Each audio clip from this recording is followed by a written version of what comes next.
Hey guys, I'm here to talk to you about my 2006 Mustang GT.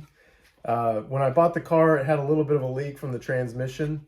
So I was looking to resolve that. First trip to the auto parts store, I wound up with the wrong seal. This looks more like what's recommended for the TR3650 on the 01 to 04 Mustang GT. But for some reason, it still shows up in the search at AutoZone and O'Reilly's. This was part number 710426, and it's called the output seal for the TR3650. Haven't figured out yet where this actually belongs. Maybe there's an internal one in the transmission. Not quite sure. Online, a picture of one of these does pop up for the 01 to 04 Mustang GT. And as you can see, this cone is proud of the seal by probably 3/4 of an inch. That one didn't work out for me. What I did find though at both AutoZone and O'Reilly's was the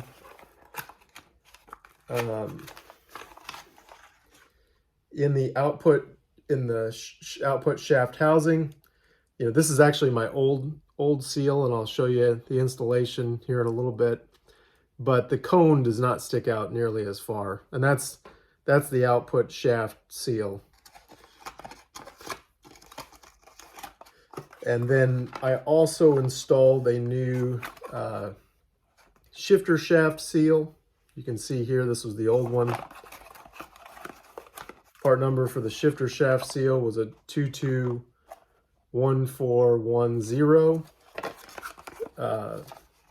The output shaft seal, this was for the tail shaft housing seal on the output. It goes right next to the drive shaft. This is part number 710802, and that worked out well for me. Took care of the leak. I'm going to show you some of the steps involved.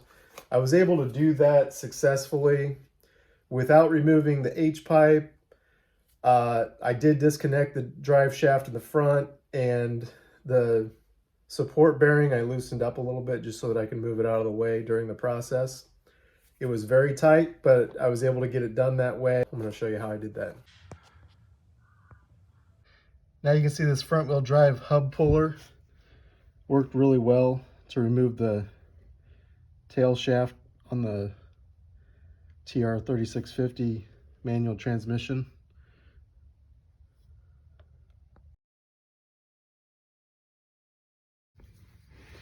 Now, one thing I like to do before installing these seals, I generally put a little grease in and around the seal. And I happen to have the back of an old drive shaft that is pretty flat, and it's got a little surface area on the end, the exact same outside diameter, so it's applying force in the right area. Another thing you could do is just use a small board and just sort of tap around the outer perimeter to get it to move in. Try not to apply too much pressure to one side at a time. So you can see I've got the tail shaft seal seated. I will say it's possible to do with the drive shaft and the H-pipe in place, but it is very tight. Okay, so the shifter shaft seal, sorry, it's kind of hard to zoom in on. I was able to do with a screwdriver like this. See, the new shifter shaft seal was a Precision Bearings, part number 221410. This was a part I bought at O'Reilly's. And I plan on using this 5/8 deep well socket, which fits nicely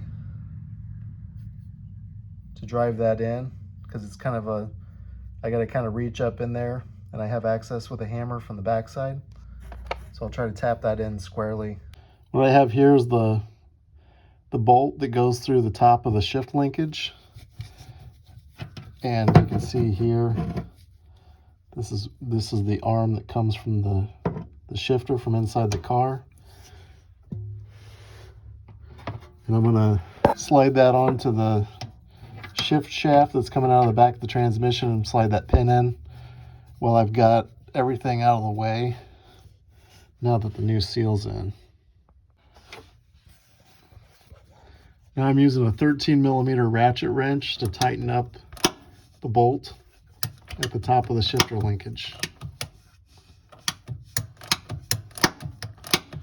And I'm just snugging it up, not to over. Got a hose here that's about 1/2 inch in diameter, maybe a little on the small side to fill that hole from the plug on the side of the transmission. But I'm going to give it a shot with a funnel on the other end. Okay, I'm feeding the hose with the funnel down to the fill port on the transmission. I've got the plug removed, got everything put back together. Drive shaft's been torqued. The front 12mm bolts that attach to the tail shaft have been torqued to 76 foot-pounds. The drain plug is installed. I've got all the seals put in, and I'm going to fill it up with Mercon 5 as recommended.